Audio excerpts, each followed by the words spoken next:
Hi, Buster. How are you? I'm doing great, Dan. How are you? I'm spectacular. We've missed you. Where have you been? Sitting around and waiting for these playoffs to begin. I like that. All right. The favorite wild card matchup is who? Oh, without a doubt. The most fascinating one, I think, is going to be the Arrieta versus the Pirates, because I think going into the postseason, the Pirates are viewed generally, I think, by a lot of executives around baseball as the best team in baseball. You know, they won about 2/3 of their games the last 4 months, and they're rolling, but they're right back where they were a year ago. When I can remember before the wild card game, Jake Peavy of the Giants saying to me, look, the Pirates are the best team, but if we can beat them with Bumgarner, we can go places. And I think they're in the same situation. They're facing this unbeatable pitcher in Jake Arrieta. And, you know, if they can get through that, I think at that point they'd be in good shape. But what a tough challenge they have against Arrieta. I'm looking at the numbers second half of the season with Arrieta. I mean, these are historical numbers, Buster. And when you run through them, 4 earned runs in the last 9 weeks. You know, he's hit as many home runs since June 21st as he's allowed to. They are, you know, he right now to me is the most unhittable pitcher that I've seen since I covered baseball, and that includes Pedro Martinez. You know, before those games between the Red Sox and the Yankees, when Pedro was pitching, there was always a sense among the Yankees of, okay, we'll find a way to scrape out a run or two. It's an open question as to whether or not you can score against Arrieta right now. His last 12 starts, he hasn't allowed the other team a run in 9 of them. You know, and maybe the most comparable situation that I can recall was during the '86 playoffs, how Mike Scott evolved into this unbeatable force in that series against the Mets, and the Mets knew that they had to win before he pitched to them again. Well, Scherzer is unhittable. Yeah, you were talking about Arrieta, but Max Scherzer, with what we've seen, you know, a couple of times this year, those are historically great performances. Yeah, that game on Saturday was about as close to perfect for pitcher perfection as you're going to have. When, you know, you can have a 17 strikeout no hitter with just 109 pitches, and you reach a 3-ball count only twice. That's pretty unbelievable. Now, he did have a tough second half. You know, he gave up a lot of home runs, and he made mention that after the game that's something he's got to fix for next year. And then I'm looking at Greinke and Kershaw. The formula used to be if you had 2 of those guys at the top of the rotation, then chances are, you know, you could go deep into the playoffs. When did it change where it became about middle relief, almost that baton, it's a 4x100 relay to get it to your closer? I think Tony La Russa was the one who started to change that a lot. And in recent years, you know, as people have watched the success of the teams, you know, whether it was the Nasty Boys in the early 90s or the Yankees, more and more I think it became about having pitchers in the game when they're absolutely at their best. And, you know, a classic example of that this year was CC Sabathia, where within the Yankees organization, it was kind of known that, okay, we feel like we can get some things out of him, but if you leave him out there for more than 2 times through the lineup, it could be a problem. And more you're seeing managers essentially saying, you know what, we'll go batter to batter. I mean, shoot, in that epic Texas collapse on Saturday, Jeff Bannister used 9 pitchers in that game to get through 9 innings. So your favorite in the National League and the American League is who? The Pirates in the National League. I picked them before the year started among a lot of other stupid picks. I had the Mariners going to the World Series. I had the Marlins making the playoffs. Boy, do I feel stupid about that.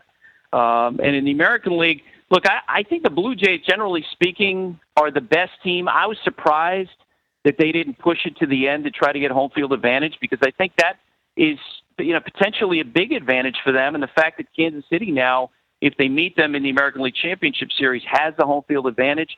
In the end, I'm going to pick Kansas City to go out of the American League. Your year-end awards, your Cy Young MVPs? And, you know, the National League Cy Young is a tomato-tomato type situation to me. If you say Zach Greinke and make an argument, I'm never going to tell you you're wrong. But for the reasons that you laid out about Arrieta doing things we've never seen before, that's why I would vote for him. And then in the American League, I'd pick Dallas Keuchel. I think it's really close over David Price and over Sonny Gray. I hear people when they say that the Nationals weren't a contender, but my goodness, I mean, Bryce Harper was an unbelievable player. He was clearly the best player in baseball this year, and I thought at the beginning of August that the MVP award was Mike Trout's to win, but Josh Donaldson had an unbelievable finish. I'd pick him. I know we don't like to give the MVP to pitchers, although I've campaigned for it. I thought Pedro deserved it, Verlander deserved it. Occasionally you get that performance. And I'm looking at Arrieta here, the last 20 starts. I don't know, I know they have their Cy Young. You can give them the Cy Young. But if I'm looking at value here, 16-1, 0.86 ERA. Batters hit 150 against him, and the Cubs were 18-2 in his starts. Now that's more than just Cy Young, Buster. I mean, that's value. There's value. The bullpen is not used. You're dominating, devastating the opposition, and you're winning. So can you lean it all that way for Arrieta to get MVP votes? Yeah, and I think he's going to get a lot of top 10 MVP votes. I wouldn't be surprised if he's ranked somewhere in the 4, 5, 6 range on a lot of ballots. And I mean, the formula you just laid out is the reason why Verlander was the MVP. And I think what the Dodgers last year and Kershaw's 28 starts were like 25-3. I agree with you about Pedro 99. He should have been the MVP that year, but he was actually left off a couple of ballots entirely. I just think that in this day and age, when run production's down and it's easier to get pitching, maybe that diminishes the value of the pitching a little bit more. And I still think Harper is far and away the best player in baseball this year.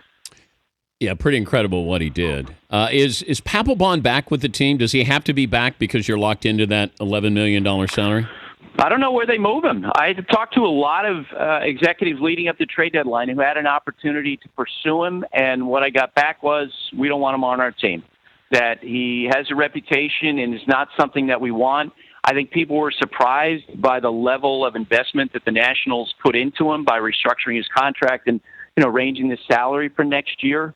It'll be interesting. I think a lot of it will be determined by how much faith in general manager Mike Rizzo the ownership has there. And the ownership there is really unhappy with what happened this year.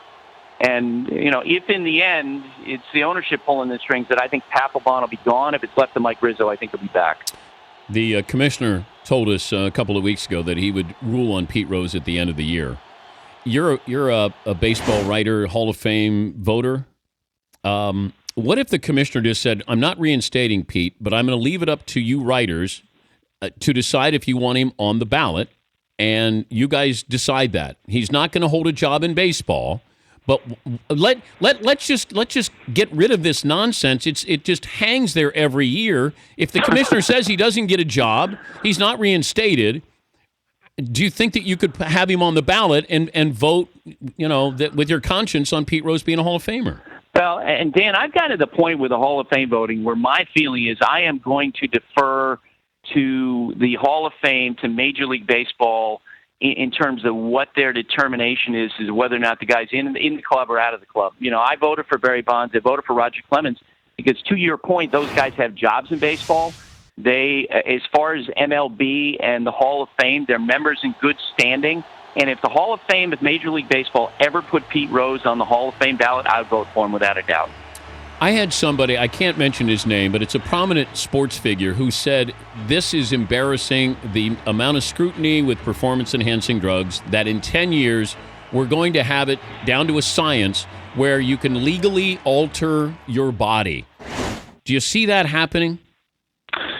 Yeah, I already think it's happening. I already think that with the approval that they get for some of the substances they use for the therapeutic use exemptions, we're already moving in that direction. But the whole conversation for me has gotten so ridiculous, where you have writers essentially serving as the morality police on all those Hall of Fame candidates. I mentioned I voted for Bonds, I voted for Clemens, because I think it's so important to look at those guys within the context of their era.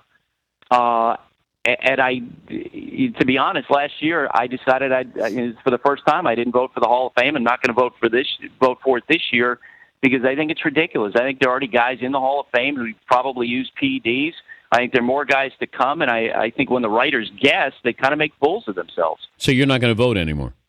No, not unless they change the rules, because I felt like that the rule change that the Hall of Fame made last year, where they limited the years that guys like Mark McGwire could be on the ballot, I thought it was a political move. I thought that they were trying to get past those guys and get past the conversation rather than just allow the voters to, vote on the players' careers, because that rule of 10 they have became a huge problem for me in the last year when I was voting. And I wasn't voting about whether the player was worthy, but trying to stack up these guys, versus the overrun of steroid candidates. Good to catch up with you. Tell Dan and Crucky that we said hello. Thank you, Buster. Thanks, Dan. That's Buster Olney, baseball insider.